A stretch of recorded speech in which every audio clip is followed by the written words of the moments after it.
पाकिस्तान बामुकाबला south Africa.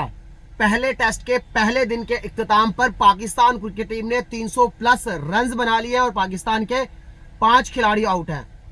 Imamul Haq, Shan Masood, Mohammad Rizwan और सुलेमान आगा की शानदार इनिंग्स की बदौलत पाकिस्तान ने ये 300 का मजमुआ चेस किया है, यानी कि 300 के मजमुए तक पहुंच पाए हैं।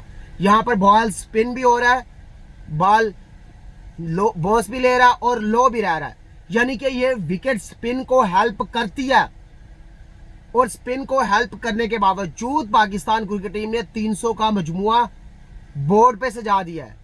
और अब हम उम्मीद कर रहे हैं कि यहां से पाकिस्तान के पास 60% मैच है, यहां से पाकिस्तान 60% मैच जीत सकती है अगर पाकिस्तान के बैटर्स ने और बॉलर्स ने मिलकर शानदार कारकर्दगी का मुजाहरा किया।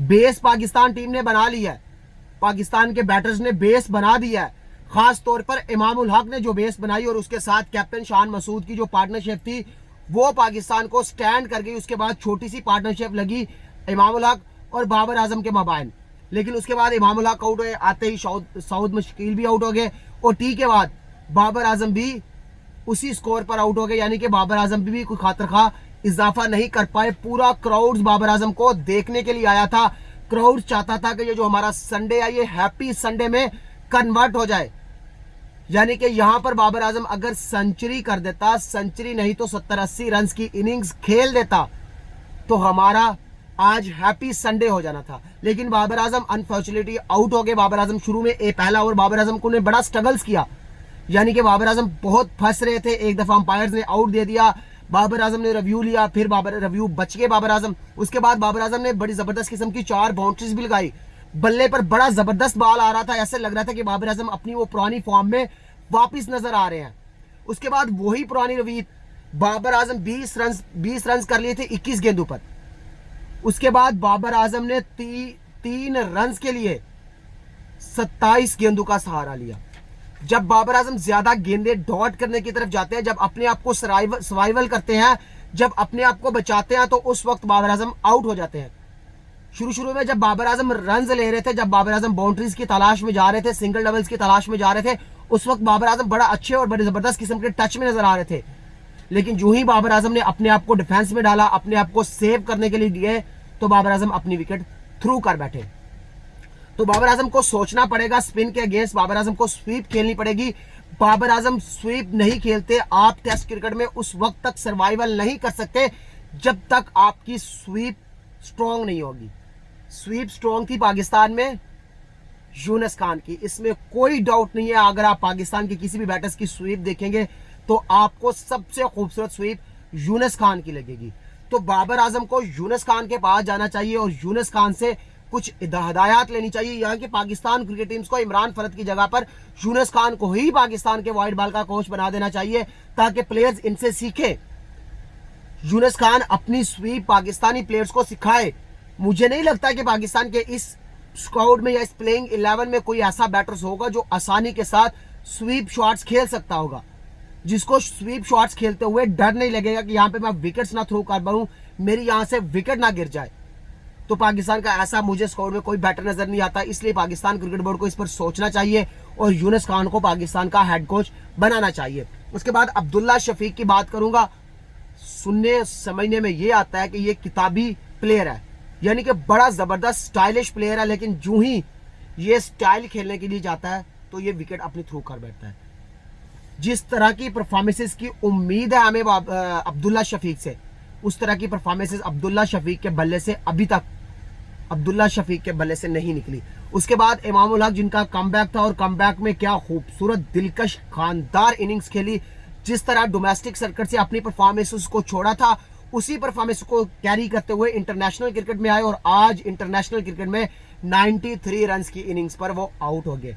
ही विल डिजर्व 100 बल, बट नहीं कर पाए अनफॉर्चुनेटली। और हम उम्मीद कर रहे हैं कि इमामुल हक इसी फॉर्म्स को कैरी करते हुए अपनी इसी फॉर्म को नेक्स्ट मैचेस में कैरी करेंगे और पाकिस्तान के लिए लंबी लंबी इनिंग्स खेलेंगे। आज 93 रन की इनिंग्स खेली, 153 गेंदों का सामना किया, 7 चौके और 1 फलशबाब छक्का भी लगाया। लेकिन इनके साथ जो इंपॉर्टेंट रोल प्ले किया है वो कैप्टन शान मसूद ने किया, जो अपनी फॉर्म इनकी रूठी हुई थी, जो परफॉर्म नहीं कर पा रहे थे, काफ़ी अरसे से इनके साथ मसले दरपेश थे, लेकिन आज उन्होंने सबको एक साइड लाइन कर बड़ी ज़बरदस्त और दिलकश इनिंग्स खेली और आते ही जो रबाडा को 2 चौके लगाए और अपना इंटेंट शो कर दिया कि आज मैं नहीं रुकने वाला, आज मैं इसी तरह परफॉर्म करूंगा, तेज खेलूंगा।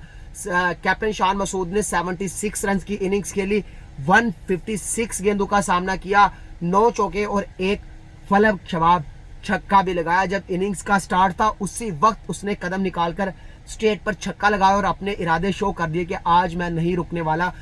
ये भी डिजर्व करते थे 100, लेकिन नहीं कर पाए अनफॉर्चुनेटली। उसके बाद बाबर आजम 23 रन बना पाए, 48 गेंदों का सामना किया, 4 चौके लगाए। बाबर आजम से हम डिजर्व करते हैं, बाबर आजम से पाकिस्तानी फैंस, पाकिस्तानी अवाम चाहती है कि आप 100 करें। आज पूरा स्टेडियम बाबर आजम को देखने आया था। ये वो एक दौर आपको याद होगा कि जब शाहिद खान अफरीदी आउट होते थे तो अवाम स्टेडियम से बाहर जाना शुरू कर देती थी, यानी कि स्टेडियम को छोड़ देती थी। आज वही हमें कुछ बाबर आजम के बारे में भी देखने को मिला। बहरहाल बाबर आजम को चाहिए कि अब वो अपनी इनिंग्स खेले, लंबी इनिंग्स खेले और पाकिस्तान को इसका फ़ायदा पहुंचे। उसके बाद सऊद शकील पहली ही गेंद पर 30 से पहले वो आउट हो गए और पाकिस्तान को टी उसके बाद देखना पड़ी, यानी कि पाकिस्तान के 199 रन पर 2 विकेटें थी और 199 पर 5 आउट हो गए। उसके बाद टी के बाद वापस आते ही बाबर आजम भी आउट हो गए। उसके बाद रिजवान और सुलेमान अली आगा ने जो इनिंग्स खेली है ना, क्या कमाल, लाजवाब और बेहतरीन इनिंग्स खेली है। हम अगर बात करें मोहम्मद रिजवान की तो 62 रन की इनिंग्स खेली, 107 गेंदों का सामना किया, 2 चौके और 2 छक्के लगाए। यानी कि इनकी इनिंग्स में चौके और छक्के की तादाद ज्यादा नहीं होती, इनकी इनिंग्स में सिंगल डबल स्ट्राइक रोटेट बहुत ज्यादा होता है। ये अपनी रनिंग पर बहुत ज्यादा फोकस करते हैं, बहुत ज्यादा काम करते हैं, इसलिए ये ज्यादा गेंदे डॉट भी नहीं कर पाते, स्ट्राइक रोटेट होता रहता है। उसके साथ सुलेमान अली आगा बैटिंग कर रहे थे, वो भी 52 पर खड़े हैं और उन्होंने 83 गेंदों का सामना किया है, 2 चौके और 1 छक्का लगाया। इनकी इनिंग्स में भी देखो छक्के चौके शामिल नहीं है। जो बंदा रिजवान के साथ बैटिंग करेगा वो स्ट्राइक बहुत ज्यादा रोटेट करेगा, यानी कि उनका काम जो होगा वो स्ट्राइक रेट पर बहुत ज्यादा होगा। वो अपने आप को जब 1 चौका लगा लेते हैं तो वो सिंगल डबल बड़ा अच्छा मेंटेन करते हैं और दोनों की रनिंग बिटवीन बहुत जबरदस्त किस्म की है और इन्होंने बहुत जबरदस्त बैटिंग की है। अभी तक क्रीज पर मौजूद है मोहम्मद रिजवान और सुलेमान अली आगा। हम उम्मीद करें कि ये जो टोटल है ये 400 450 तक लेकर जाएंगे। अगर ये टोटल 450 बोर्ड पे लग गया तो पाकिस्तानी स्पिनर्स नुमान साजिद खा जाएंगे इनको। मैं गारंटी से कह सकता हूं नुमान साजिद इनको खेलने नहीं देंगे। अब जूनू बॉल पिच पुरानी होती जा रही है, बॉल स्विंग भी हो रहा है, टर्न भी हो रहा है, इसलिए अगर मैं रिजवान के स्ट्राइक रेट की बात करूं तो 57 का स्ट्राइक रेट है और आगा साहब का 62 का स्ट्राइक रेट है। तो ये स्ट्राइक रेट के साथ आगा और रिजवान ने बैटिंग की और पाकिस्तान क्रिकेट टीम ने शानदार कारकर्दगी का मुजाहरा किया। क्या आपको अब लगता है कि पाकिस्तान टीम यहां से जीत पाएगी? अपनी राय का इज़हार कमेंट बॉक्स में कीजिए।